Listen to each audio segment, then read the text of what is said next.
Hello friends, आज के इस वीडियो का टॉपिक है भारतीय दंड संहिता 1860 की धारा 51 अर्थात section 51 of Indian penal code 1860। Friends, section 51 IPC में शब्द ओथ यानी शपथ को डिस्क्राइब किया गया है। According to the section 51 of IPC, the word oath includes solemn affirmation substituted by law for an oath and any declaration required or authorized by law to be made before a public servant or to be used for the purpose of proof whether in a court of justice or not। अगर इस धारा को हिंदी में पढ़ें तो धारा 51 कहती है, शपथ के लिए विधि द्वारा प्रतिस्थापित सत्यनिष्ठ प्रतिज्ञान और ऐसी कोई घोषणा जिसका किसी लोक सेवक के समक्ष किया जाना या न्यायालय में या अन्यत्र सबूत के प्रयोजन के लिए उपयोग किया जाना विधि द्वारा अपेक्षित या प्राधिकृत हो, शपथ शब्द के अंतर्गत आती है। अर्थात अगर सरल शब्दों में कहें तो शपथ शब्द का अर्थ उस घोषणा से है जो किसी व्यक्ति द्वारा किसी लोक सेवक या न्यायालय या अन्य किसी स्थान पर किसी घटना अथवा तथ्य के सबूत या साक्ष्य प्रस्तुत करने की नियत से की जाए और इस घोषणा के पूर्णतया सत्य होने का ज्ञान घोषणा करने वाले व्यक्ति को हो तो ऐसी घोषणा शपथ कहलाएगी।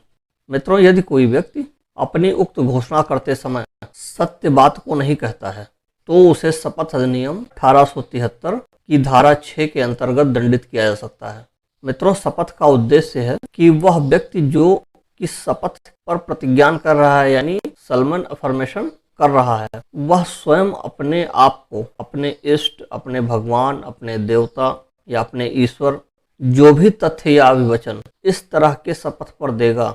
के हवाले कर देने के कारण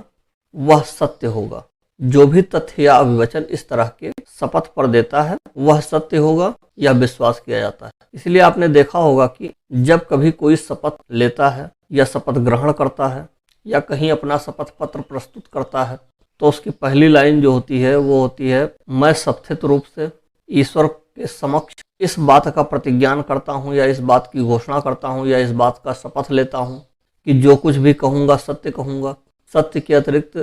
किसी प्रकार के झूठ का सहारा नहीं लूँगा। कई जगह आपने देखा होगा कुछ शपथ ग्रहण समारोहों में जैसे मंत्रियों के होते हैं, विधायकों के होते हैं, जनप्रतिनिधियों के होते हैं, तो वहाँ भी जब ओथ ली जाती है तो वहाँ भी कहते हैं कि मैं ईश्वर को साक्षी मानकर यह शपथ लेता हूँ कि मैं विधि द्वारा ... जो भी शपथ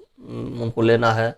अपने कार्य के बारे में, पद और गोपनीयता के बारे में, तो वो शपथ लेते हैं और ईश्वर को साक्षी मानकर करते हैं। तो ये माना जाता है कि जहाँ ईश्वर को साक्षी मानकर कोई बात की जा रही है, अपने इष्ट को साक्षी मानकर कोई बात की जा रही है, तो वह शपथ, वह बात जो है वो सत्य ही होगी। और ऐसी बात अगर वो सत्य जानकर कर रहा है तो शपथ की श्रेणी में आएगी। लेकिन अगर वह यह जानकर कोई बात कर रहा है कि यह ईश्वर को साक्षी मानकर बात कह भी रहा है लेकिन वह जानता है कि यह बात गलत है तो उसे दंडित भी किया जा सकता है शपथ अधिनियम 1873 की धारा 6 के द्वारा। तो मित्रों, आज के वीडियो में बस इतना ही। मिलते हैं आपसे एक नए वीडियो में नए टॉपिक के साथ। तब तक के लिए नमस्कार, जय हिंद।